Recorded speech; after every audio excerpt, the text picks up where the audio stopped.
आ गया महा एपिसोड 3। भक्तजनों, अगली कड़ी में हमने बताया था साहूकार के बारे में। जो साहूकार का एक बेटा था जो अल्पायु था, 12 वर्ष का ही उम्र था, जो साहूकार ने अपने साले को लगा करके काशी भेजा था। और काशी में जाकर के वह एक राजा की लड़की से शादी करना चाहता था। तो राजा ने जबरदस्ती शादी करवाया था, लेकिन सारी बात जब ये लड़का बताया तो वहाँ से दोनों को फिर काशी भेज दिए। और वहाँ होम और यज्ञ हुआ तो वो लड़का ठीक हुआ। फिर वहीं से आए थे दोनों, तो लड़की देख गई, पहचान गई, तो अपने पिता से बताई कि वही लड़का है। तो फिर राजा ने उससे शादी किया और दोनों को खुशी खुशी विदाई की और दोनों अपने घर आए थे। तो साहूकार ने बहुत खुश हुआ, खुशी से झूम उठा था और इन दोनों को जो है बहुत बधाई दी और बहुत शुभकामनाएं दी साहूकार ने।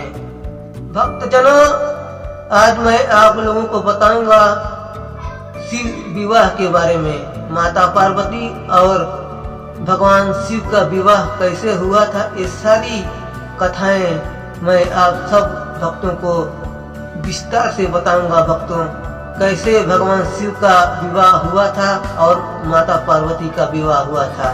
तो आइए कहानी को विस्तार से सुनते हैं। भक्तों, नमस्कार भक्तजनों, उम्मीद करता हूं कि आप लोग जहां भी होंगे सेहतमंद होंगे और खुशी खुशी जीते होंगे। भक्तों, आइए भगवान शिव का विवाह कैसे हुआ था, तो सारी कहानी भक्तों, सारी कथाएं अब विस्तार से आप लोगों को मैं बताने जा रहा हूँ।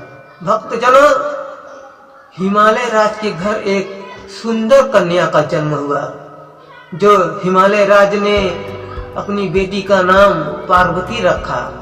भक्तजनों, जब धीरे धीरे पार्वती ने बड़ा होने लगी, धीरे धीरे तो और सुंदर होने लगी। भक्तों, जब धीरे धीरे वो शादी के लायक हो गई तो हिमालय राज ने सोचा कि अब इनकी शादी कर दिया जाए। तो एक पंडित को बुलाए, तो पंडित ने जो है सारी बातें बताई हिमालय राज ने। तो पंडित ने चारों दिशा में चले गए, तो चारों दिशा में जो है शादी के लिए चले गए। तो जहाँ भी जाते थे वर मिलता था तो घर नहीं, घर मिलता था तो वर नहीं।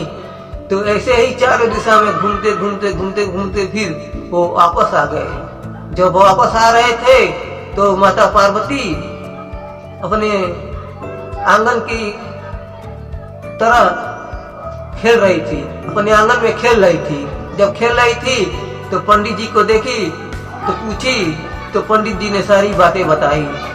तो पार्वती ने फिर पंडित जी से कहा कि अब ऐसा है कि तुम कहीं मत जाओ, सीधे भगवान शिव के पास जाओ। तो पंडित ने भगवान शिव के पास गए। भक्तजनों, माता पार्वती ने पंडित जी से भी बताया कि देखना, जब भगवान शिव के पास जाओगे तो जो है वो बहुत कला दिखाएंगे, बूढ़े हो जाएंगे, बिच्छू बन जाएंगे, सांप बन जाएंगे।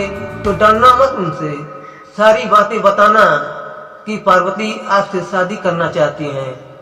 उन्हें कोई भी लड़का पसंद नहीं है, सिर्फ आप ही पसंद है। तो भगवान शिव को सारी बात बता देना, भगवान शिव से ही मैं शादी करना चाहती हूँ, इसलिए तुम पंडित जी सारी बात भगवान शिव से बताना और डरना मत, क्योंकि वो बहुत वेशभूषा बदलते रहते हैं, तो उनसे डरना मत। भक्तजनों, पंडित जी ने कैलाश पर्वत पर जब पहुंच गए तो चुपचाप बैठे थे, क्योंकि भगवान शिव पूजा में अर्चना में एकदम लीन थे। तो पंडित जी ने सोचा कि जब भगवान शिव अपनी आंखें खोलेंगे तभी मैं सारी बातें बताऊंगा। तो जब पूजा पाठ धीरे धीरे समाप्त हुआ तो भगवान शिव अपनी आंखें खोले तो देखे एक पंडित बूढ़ा बैठा हुआ है। तो भगवान शिव ने पूछा कि क्या बात है। तो पंडित जी ने सारी बातें बताई कि पार्वती जी भेजी हैं और आपसे वो शादी करना चाहती हैं।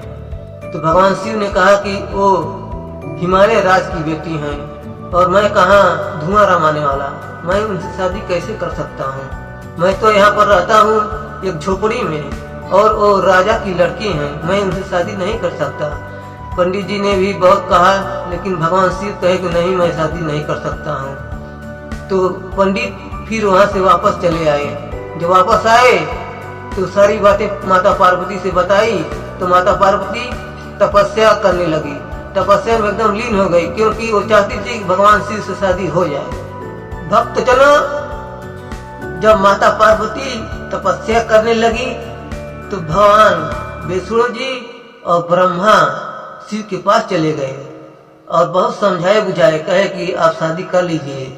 यहाँ तक कि नारद मुनि भी भगवान शिव के पास आए, वो भी बहुत समझाए। तीनों लोगों ने बहुत समझाया बुझाया, तब जाकर के भगवान शिव ने अपनी उन तीनों लोगों की बात मानी और शादी के लिए तैयार हो गए। भक्तजनों, जब भगवान शिव शादी के लिए तैयार हो गए तो नंदी और भगवान शिव के सारे गण बहुत खुश हुए और शादी की बारात सजने की तैयारी शुरू कर दी।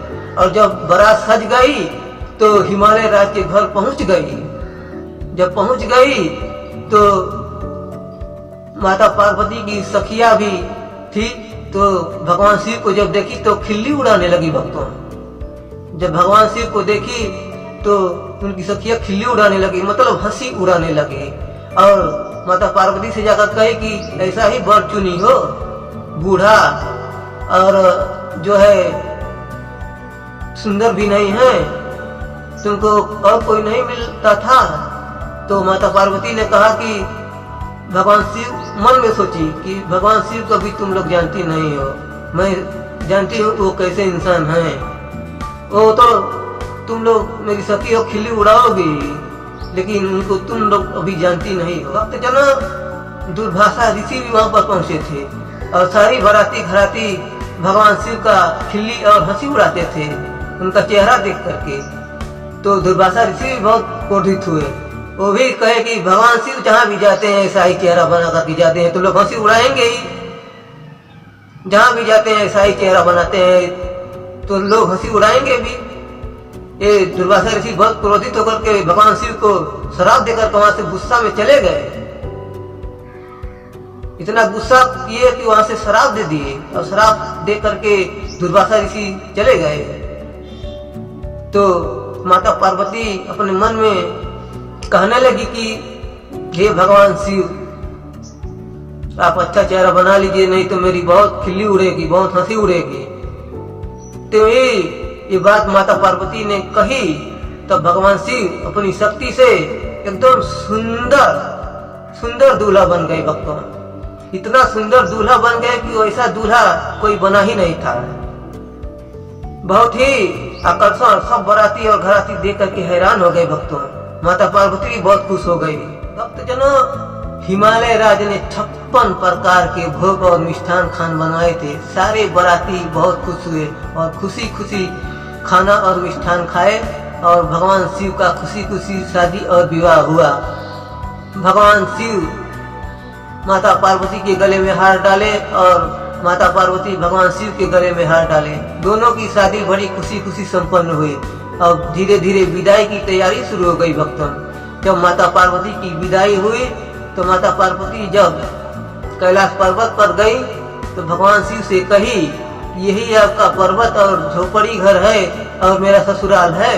तो भगवान शिव ने कहा, मेरा घर तो काशी है, मैं ऐसी बात है तो मैं आपको काशी लेकर के चलता हूँ। तो भगवान शिव ने माता पार्वती को भक्तों काशी लेकर के गए। भक्तों, जब भगवान शिव ने काशी लेकर के गए तो वहाँ पर शिव जी का स्थापना हुआ। वही जो शिवलिंग है भक्तों, वही भगवान शिव का स्थापना हुआ है, वही काशी विश्वनाथ के नाम से जाना जाता है। भक्तों, जो भगवान शिव का लिंग है वो काशी विश्वनाथ के रूप से जाना जाता है। माता पार्वती और भगवान शिव का ही वो स्थान है जो बहुत मशहूर है और जो भी भक्त काशी जाते हैं, काशी विश्वनाथ के नाम से जाना जाता है। जो काशी जाते हैं, जो भी भक्त गण पूजा पाठ अर्चना करते हैं, उनकी सारी मनोकामना भक्तों पूरी हो जाती है जो काशी जाते हैं।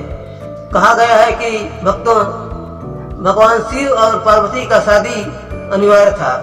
अगर दोनों की शादी नहीं होती तो ये धरती अधूरी रह जाती। भक्तों, इसलिए दोनों की शादी ब्रह्मा और विष्णु भगवान ने मिल करके समझाया बुझाया और नारद मुनि ने तो भगवान शिव माने थे, नहीं तो ये धरती अधूरी रह जाती। इसलिए भगवान शिव का शादी हुआ। और काशी जब गए तो वहाँ पर शिव लिंग के नाम से जाने जाते हैं भक्तों। आज भी काशी में भगवान शिव का वहाँ पर जो लिंग है बहुत मशहूर है।